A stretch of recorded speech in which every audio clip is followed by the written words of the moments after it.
किसी चार भाग में बांटा गया है।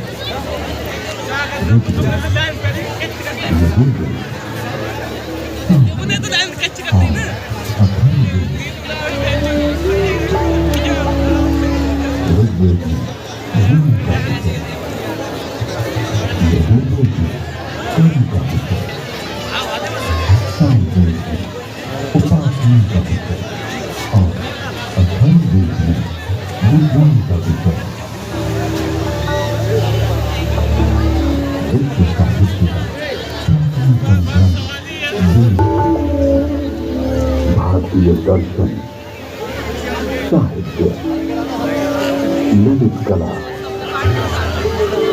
संगीत, ज्योतिष, ज्ञान विज्ञान वेदों में है।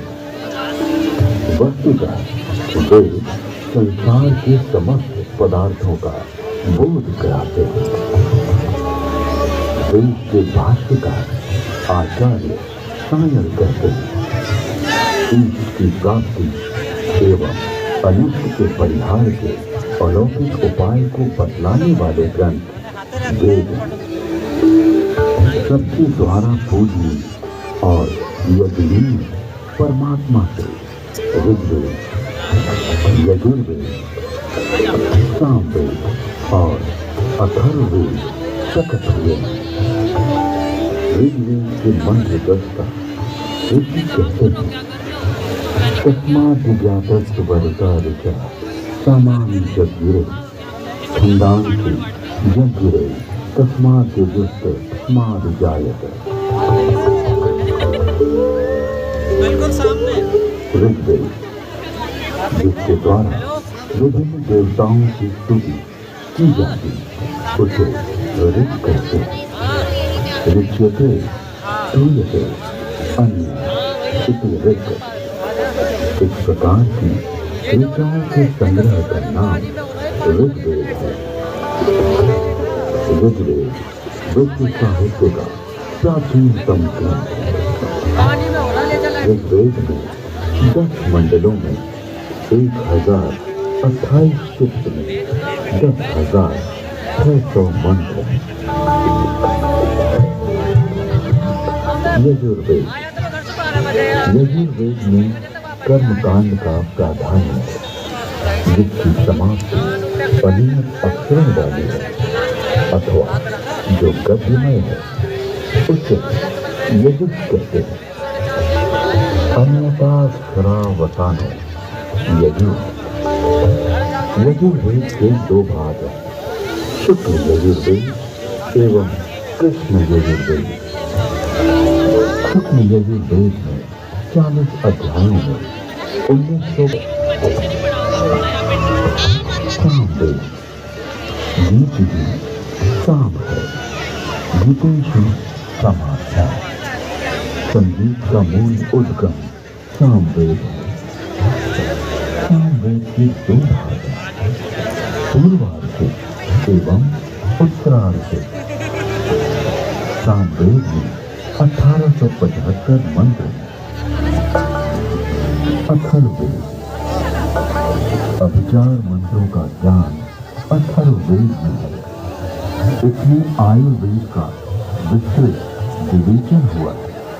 इसकी 14 शाखा में 20 कांडों में 530 सूक्तों में 6000 मंत्र हैं।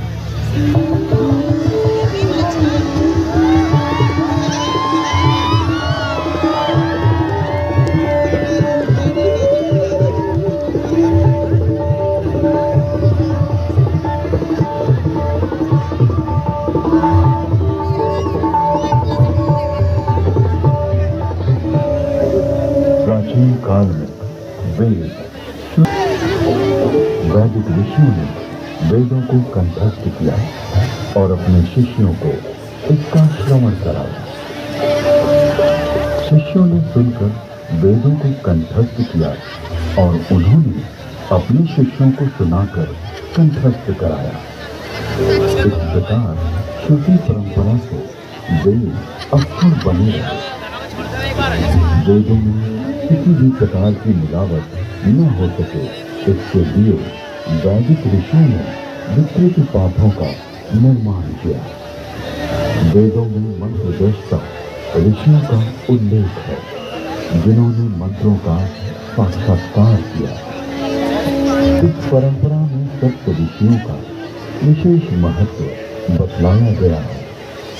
सप्त ऋषियों का वैशिष्ट्य उपनिषद एवं पुराणों में मिलता है। ये 7 ऋषि वशिष्ठ, विश्वामित्र, जमदग्नि, भारद्वाज, अत्रि, गौतम, अगस्त्य। वेदों में अनेक ऋषिकाओं का भी उल्लेख है। इन ऋषियों की परंपरा का अनुपालन करने वाले ऋषियों ने भी इन्हीं नामों को धारण किया।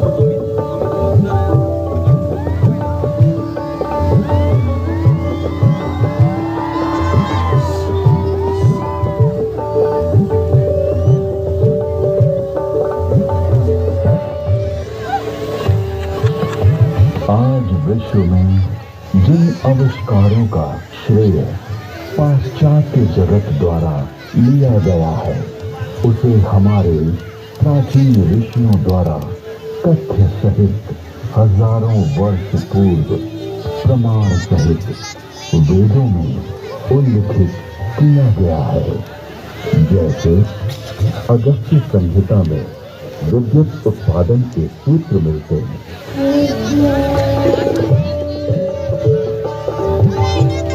एक मिट्टी का पात्र लें, उसमें ताम्र पट्टिका, कॉपर की डालें तथा शुद्ध देवा कॉपर सल्फेट डालें।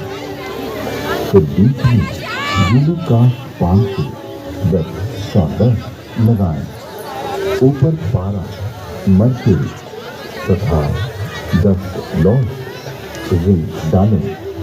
फिर तारों को मिलाएंगे तो उससे मित्रा वरुण शक्ति इलेक्ट्रिसिटी का उदय होगा। अगस्त्य संहिता में विद्युत का उपयोग इलेक्ट्रोप्लेटिंग के लिए करने का भी विवरण मिलता है।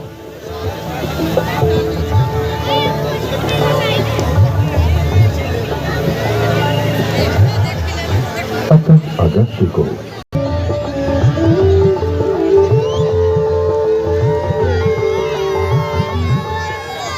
कुंभों उपरोक्त प्रकार से बने तथा श्रृंखला में जोड़े गए 100 सेलों की शक्ति का पानी पर प्रयोग करेंगे तो पानी अपने रूप को बदलकर प्राणवायु, ऑक्सीजन तथा उदान वायु, हाइड्रोजन में परिवर्तित हो जाएगा।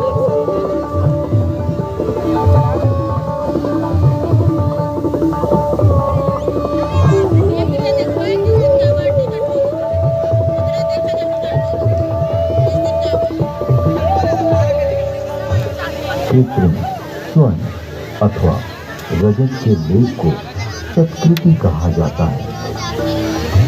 लोहे के पात्र में सुशक्त जल तेजाब का घोल इसका सानिध्य पाते ही यवक्षार सोने या चांदी का नाइट्रेट ताम्र को स्वर्ण या रजत में ढक लेता है। स्वर्ण से लिप्त उस ताम्र को शातकुंभ अथवा स्वर्ण कहा जाता है। विद्युत तार आधुनिक नौका चलन और विद्युत वहन, संदेश वहन आदि के लिए जो अनेक बारीक तारों की बनी मोटी केबल या डोर बनती है, वैसी प्राचीन काल में भी बनती थी, जिसे रज्जु कहते थे।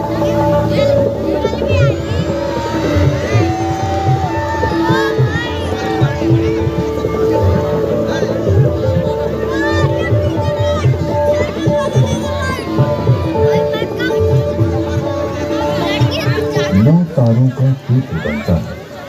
9 सूत्रों का एक गुण, 9 गुणों का एक पाश, 9 पाशों से एक रश्मि, और 9, 8, 7 या 6 रज्जु रश्मि मिलाकर एक रज्जु बनती है।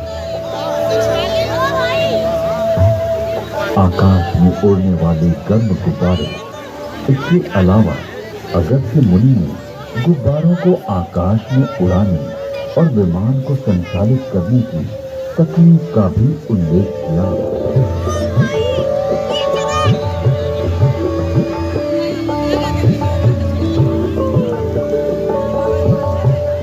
उड़ान वायु हाइड्रोजन को वायु प्रतिबंधक वस्त्र में रोका जाए तो यह विमान विद्या में काम आता है।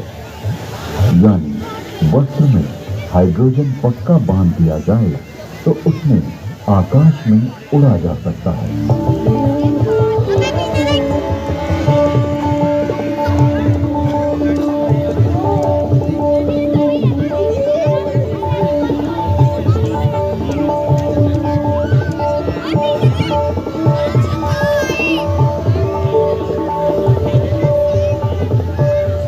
विमान वायु पर उसी तरह चलता है जैसे जल में नाव चलती है। तत्पश्चात उन काव्य पंक्तियों में गुब्बारों और आकाश छत्र के लिए रेशमी वस्त्र सुयोगी कहा गया है, क्योंकि वह बड़ा लचीला होता है। वायु पूर्ण वस्त्र। प्राचीन काल में ऐसा वस्त्र बनता था जिसमें वायु भरी जा सकती थी।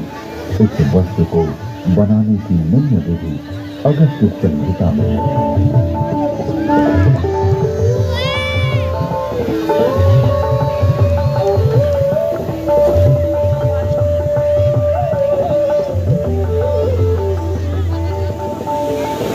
पृथ्वी का सूर्य की परिक्रमा करने का वर्णन ऋग्वेद, यजुर्वेद और अथर्ववेद के मंत्रों में मिलता है।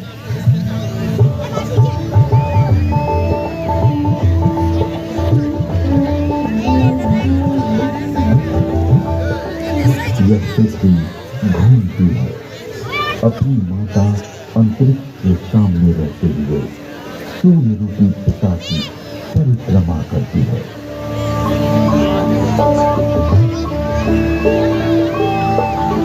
पृथ्वी, चंद्र, सूर्य, कृष्ण की प्रदक्षिणा करती है।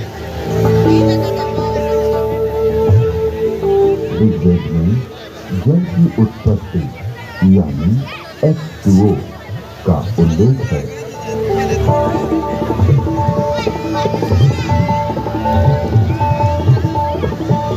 जल की प्राप्ति के लिए मैं पवित्र ऊर्जा एनर्जी वाले मित्र ऑक्सीजन और दोषों को नष्ट करने वाले वरुण हाइड्रोजन को ग्रहण करता हूँ।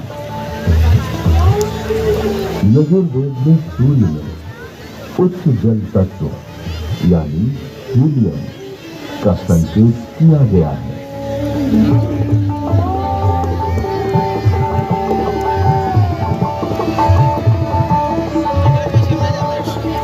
उच्च शक्ति से युक्त हाइड्रोजन जो कि हीलियम के रूप में है, सूर्य में है। सूर्य के चारों ओर गैसों के समूह का उल्लेख ऋग्वेद में है।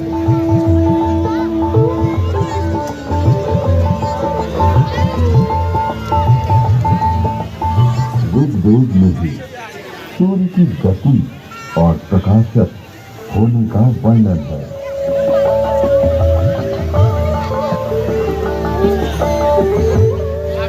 हे सूर्य, तू ऐसे वेग से जो कि मनुष्य के ज्ञान से बाहर है, सबको दिखाई देता हुआ सदा चलता रहता है।